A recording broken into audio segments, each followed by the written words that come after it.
The daily reading for Sunday, the 19th of April, 2026.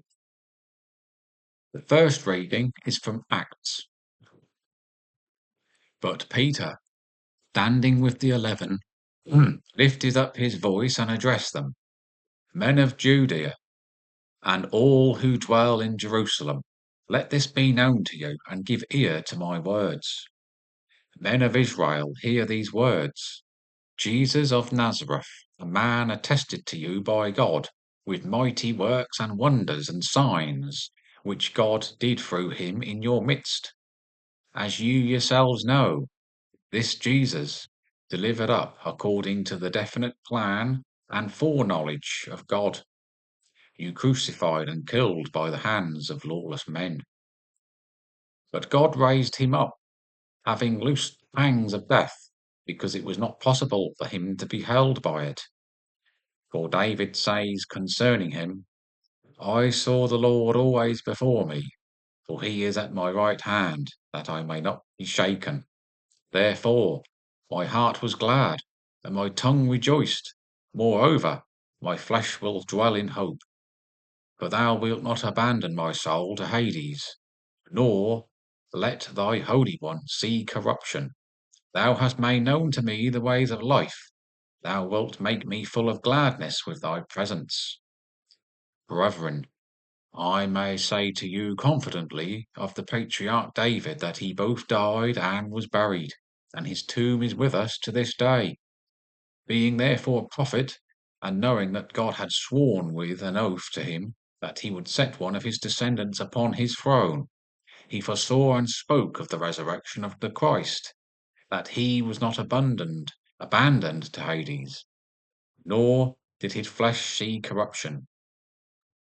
This Jesus God raised up, and of that we are all witnesses, being therefore exalted at the right hand of God, and having received from him the Father the promise of the Holy Spirit, he has poured out, which this you see and hear. A reading from Psalms. Preserve me, O God, for in thee I take refuge. I say to the Lord, Thou art my Lord. I have no good apart from thee. The Lord is my chosen portion and my cup. Thou holdest my lot. I bless the Lord who gives me counsel. In the night also my heart instructs me. I keep the Lord always before me. Because he is at my right hand, I shall not be moved. Therefore my heart is glad, and my soul rejoices. My body who dwells secure, for thou dost not give me up to Sheol, or let thy godly one see the pit. Thou dost show me the path of life. In the presence there is fullness of joy. In thy right hand are pleasures for evermore. The second reading is from 1 Peter. And if you invoke as Father him who judges each one impartially according to his deeds, conduct yourselves with fear throughout the time of your exile. You know that you are ransomed from the little futile ways inherited from your fathers, not with perishable things such as silver or gold, but with the precious blood of Christ, that like a lamb without blemish or spot, he was destined before the foundation of the world, but was made manifest at the end of times for your sake. Through him you have confidence in God, who raised him up from the dead and gave him glory, so that your faith and hope are in God. A reading from the Gospel. That very day, two of them were going to a village named Emmaus, about 7 miles from Jerusalem, and talking with each other about all these things that had happened. While they were talking and discussing together, Jesus himself drew near and went with them, but their eyes were kept from recognizing him. And he said to them, What is this conversation with which you are holding with each other as you walk? And they stood still, looking sad. Then one of them, named Cleopas, answered him, Are you the only visitor to Jerusalem who does not know the things that have happened there are in these days? He said to them, What things? And they said to him, concerning Jesus of Nazareth, who was a prophet mighty in deed and word before God and all the people, and how our chief priests and rulers delivered him up to be condemned to death and crucified him. But we had hoped that he was one to redeem Israel. Yes, and besides all this, it is now the third day since this happened. Moreover, some women of our company amazed us. They were at the tomb early in the morning, and did not find his body, and they came back saying that they had even seen a vision of angels, who said that he was alive.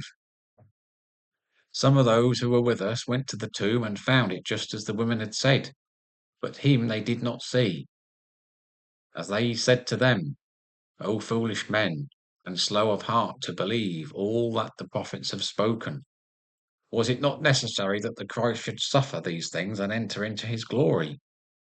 And beginning with Moses and all the prophets, he interpreted to them all the scriptures, the things concerning himself. So they drew near to the village to which they were going. He appeared to be going further, but they constrained him, saying, Stay with us, for it is towards evening, and the day is now far spent.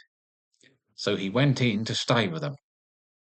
When he was at table with them, he took the bread and blessed and broke it and gave it to them. And their eyes were opened, and they recognized him, and he vanished out of their sight.